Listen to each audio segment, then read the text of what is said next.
नमस्कार दोस्तों, आज हम अध्याय 4 पढ़ने जा रहे हैं जिसका शीर्षक है क्या बताती है हमें किताबें और कब्रें। तो चलिए शुरू करते हैं।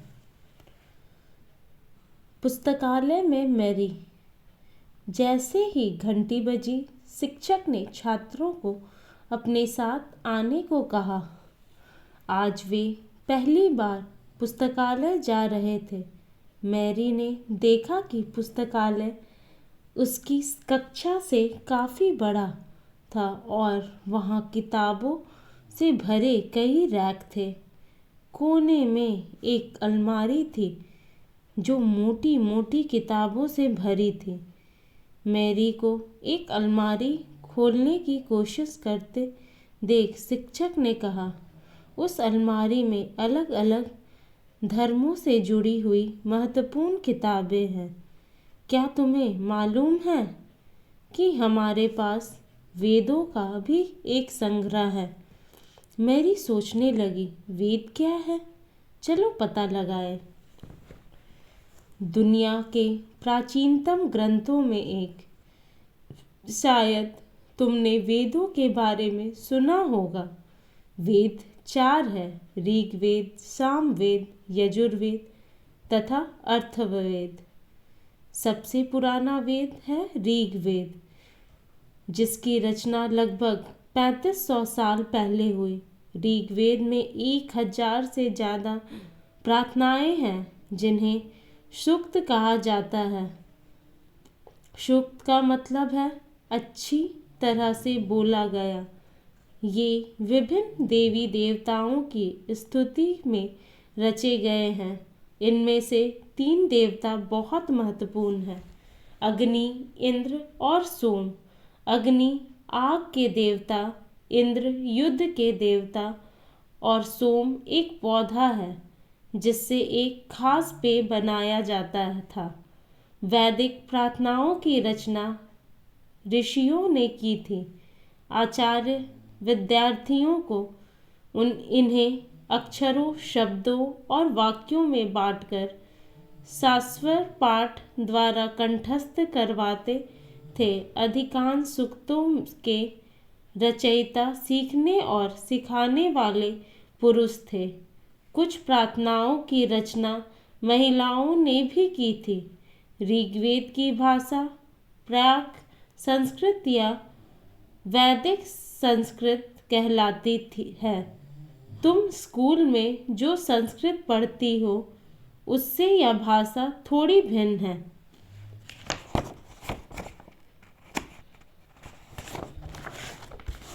हम जिन किताबों को पढ़ते हैं वे लिखी और छापी गई है। ऋग्वेद का उच्चारण किया जाता था और श्रवण किया जाता था, ना कि पढ़ा जाता था। रचना के कई सदियों बाद इसे पहली बार लिखा गया। इसे छापने के काम तो मुश्किल से 200 साल पहले हुआ। इतिहासकार ऋग्वेद का अध्ययन कैसे करते हैं? इतिहासकार पुरातात्विक विद्वानों की तरह ही अतीत के बारे में जानकारी इकट्ठी करते हैं, लेकिन भौतिक अवशेषों के अलावा वे लिखित स्रोतों का भी उपयोग करते हैं। चलो देखते हैं कि वे ऋग्वेद का अध्ययन कैसे करते हैं। ऋग्वेद के कुछ सूक्त वार्तालाप के रूप में हैं। विश्वामित्र नामक ऋषि और देवियों के रूप में पूजित 2 नदियों के बीच यह संवाद एक ऐसे ही सूक्त का अंश है। इन दोनों नदियों को मानचित्र 1 में खोजे तथा फिर पढ़े। ऋग्वेद की पांडुलिपि का एक पन्ना। भुज वृक्ष की छाल पर लिखी ही यह पांडुलिपि कश्मीर में पाई गई थी। लगभग 150 वर्ष पहले ऋग्वेद को सबसे पहली बार छापने के लिए इसका उपयोग किया गया था। इसी पांडुलिपि को देखकर अंग्रेजी अनुवाद तैयार हुआ। यह पांडुलिपि पुणे, महाराष्ट्र के एक एक पुस्तकालय में सुरक्षित है। मवेशी, घोड़े और रथ। ऋग्वेद में मवेशी, बच्चों और घोड़ों की प्राप्ति के लिए अनेक प्रार्थनाएं हैं। घोड़ों को लड़ाई में रथ खींचने के काम में लाया जाता था। इन लड़ाइयों में मवेशी जीत कर लाए जाते थे। लड़ाइयाँ वैसे जमीन के लिए भी लड़ी जाती थी जहाँ अच्छे चारागाह हो या जहाँ पर जौ जैसी जल्दी तैयार हो जाने वाली फसलों को उपजाया जा सकता हो। कुछ लड़ाइयाँ पानी के स्रोत और अलग अलग लोगों को बंदी बनाने के लिए भी लड़ी जाती थी। युद्ध में जीते गए धन का कुछ भाग सरदार रख लेता था तथा कुछ हिस्सा पुरोहित को दिया जाता था। शेष धन आम लोगों में बांट दिया जाता था। कुछ धन यज्ञ करने के लिए भी प्रयुक्त होता था। यज्ञ को आग में आहुति दी जाती थी। ये आहुति देवी देवताओं को दिए जाती है। घी, अनाज और कभी-कभी जानवरों की भी आहुति दी जाती थी। अधिकांश पुरुष इन युद्धों में भाग लेते थे। कोई स्थायी सेना नहीं होती थी, लेकिन लोग सभ्यताओं में मिलते जुलते थे और युद्ध व शासन के विषय में सलाह मशवरा करते थे। वहाँ ये ऐसे लोगों को अपना अपना सरदार चुनते थे जो बहादुर और कुशल योद्धा हो। लोगों की विशेषता बताने वाले शब्द। लोगों की वर्गीकरण काम, भाषा, परिवार या समुदाय, निवास स्थान या सांस्कृतिक परंपरा के आधार पर किया जाता रहा है। ऋग्वेद में लोगों की विशेषता बताने वाले कुछ शब्दों को देखो। ऐसे दो समूह हैं जिनका वर्गीकरण काम के आधार पर किया गया है। पुरोहित, जिन्हें कभी कभी ब्राह्मण कहा जाता था, तरह तरह के यज्ञ और अनुष्ठान करते थे। दूसरे लोग थे राजा।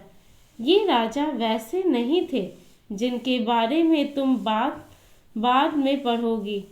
ये ना तो बड़ी राजधानियों और महलों में रहते थे, ना ही इनके पास सेना थी, ना ही ये कर वसूलते थे। प्रायः राजा की मृत्यु के बाद उसका बेटा अपने आप ही शासक नहीं बन जाता था। पिछले अनुभाग को एक बार फिर पढ़ो और यह पता लगाने की कोशिश करो कि राजा क्या करते थे। जनता या पूरे समुदाय के लोग, दो शब्दों का इस्तेमाल होता था। एक था जन, जिसका प्रयोग हिंदी व अन्य भाषाओं में आज भी होता है। दूसरा था विश्व, जिससे वैश्य शब्द निकला है। इस विषय पर तुम अध्याय 5 में विस्तार में पढ़ोगी। ऋग्वेद में वृक्ष और जनों के नाम मिलते हैं, इसलिए हमें पुरु जन या विश्वभरत जन या विश्व यदु जन या विश्व जैसे कई उल्लेख मिलते हैं। तुम्हें इनमें से कोई नाम जाना पहचाना लगता है? जिन लोगों ने इन प्रार्थनाओं की रचना की, वे कभी कभी खुद को आर्य कहते थे तथा अपने विरोधियों को दास या दस्यु कहते थे। दस्यु वे लोग थे जो यज्ञ नहीं करते थे और शायद दूसरी भाषाएं बोलते थे। बाद के समय में दास शब्द का मतलब गुलाम हो गया। दास वे स्त्री और पुरुष होते थे जिन्हें युद्ध में बंदी बनाया जाता था। उन्हें उनके मालिक की जायदाद माना जाता था। जो भी काम मालिक चाहते थे उन्हें वह सब करना पड़ता था।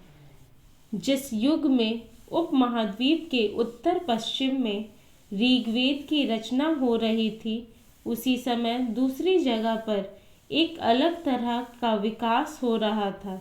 देखो वह क्या हो रहा था।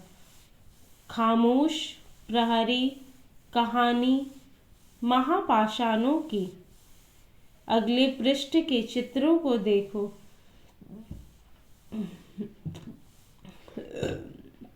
ये शिलाखंड महापाषाण नाम से जाने जाते हैं। ये पत्थर दफन करने की जगह पर लोगों द्वारा बड़े किनारे से लगाए गए थे। महापाषाण कब्र बनाने की प्रथा लगभग 3000 साल पहले शुरू हुई थी। यह प्रथा दक्कन, दक्षिण भारत, उत्तर पूर्वी भारत और कश्मीर में प्रचलित थी। कुछ महत्वपूर्ण महापाषाण पुरास्थल मानचित्र 2 में दिखाए गए हैं। कुछ महापाषाण जमीन के ऊपर ही दिख जाते हैं, कुछ महापाषाण जमीन के भीतर भी होते हैं। कई बार पुरातात्विकविदों को गोलाकार सजाए हुए पत्थर मिलते हैं। कई बार अकेला खड़ा हुआ पत्थर मिलता है।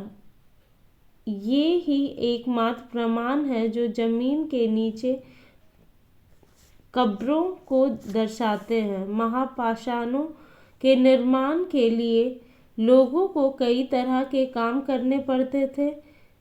हमने जो कार्यों की सूची बनाई है उन्हें क्रमबद्ध करो। गड्ढे खोदना, शिलाखंडों को ढो कर लाना, बड़े पत्थरों को तराशना और मरे हुए को दफनाना। इन सब कब्रों में कुछ सामान्यताएं हैं। सामान्यतः मृतकों को खास किस्म के मिट्टी के बर्तन के साथ दफनाया जाता था, जिन्हें काले लाल मिट्टी के बर्तन के नाम से जाना जाता है।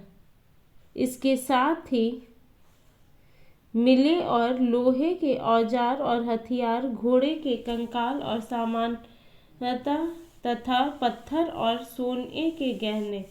क्या हड़प्पा के शहरों में लोहे का प्रयोग होता है? लोगों की सामाजिक असमानताओं के बारे में पता करना। पुरातात्विकविदों यह मानते हैं कि कंकाल के साथ पाई गई चीजें मरे हुए व्यक्ति की ही होंगी। कभी कभी एक कब्र की तुलना में दूसरी कब्र में ज्यादा चीजें मिलती हैं। मानचित्र 2 पर ब्रह्मगिरी को खोजो। यहाँ एक व्यक्ति की कब्र में 33 सोने के मनके और शंख पाए गए हैं। दूसरे कंकालों के पास सिर्फ कुछ मिट्टी के बर्तन ही पाए गए हैं। यह दफनाए गए लोगों की सामाजिक स्थिति में भिन्नता को दर्शाता है। कुछ लोग अमीर थे तो कुछ लोग गरीब, कुछ लोग सरदार थे तो कुछ लोग अनुयायी। क्या कुछ कब्रगाहें खास परिवार के लिए थी? कभी कभी महापाषाणों में एक से अधिक कंकाल मिले हैं। वे यह दर्शाते हैं कि शायद एक ही परिवार के लोग को एक ही स्थान पर अलग अलग समय पर दफनाया गया था।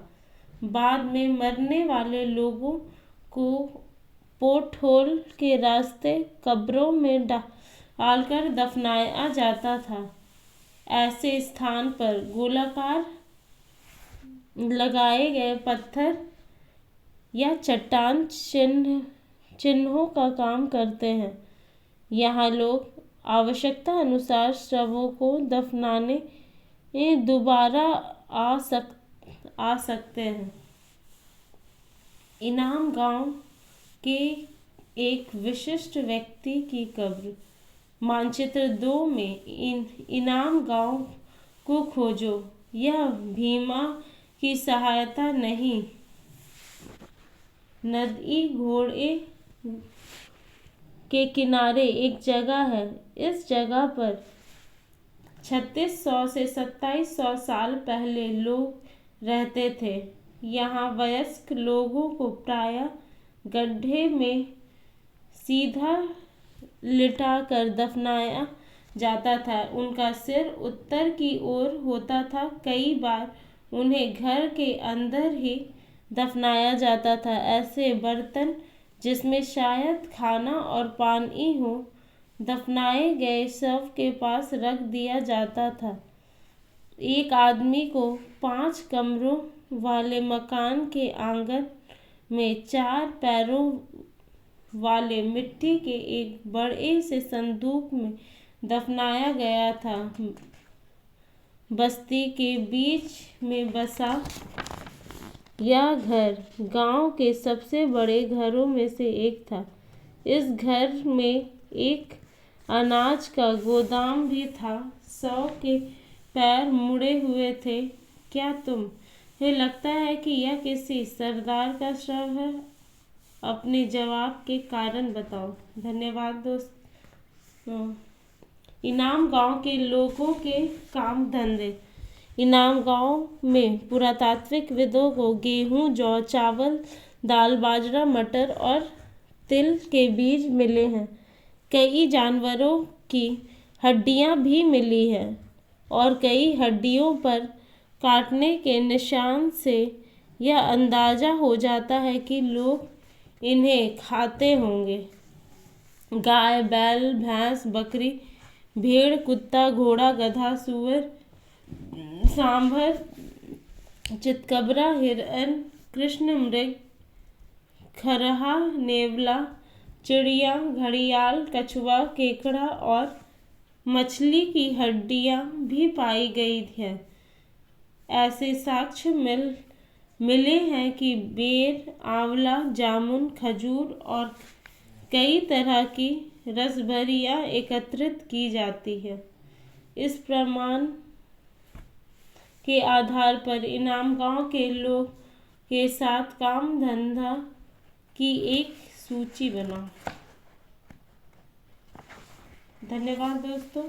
प्लीज़ मेरे चैनल को लाइक, सब्सक्राइब और शेयर कीजिएगा। Thank you.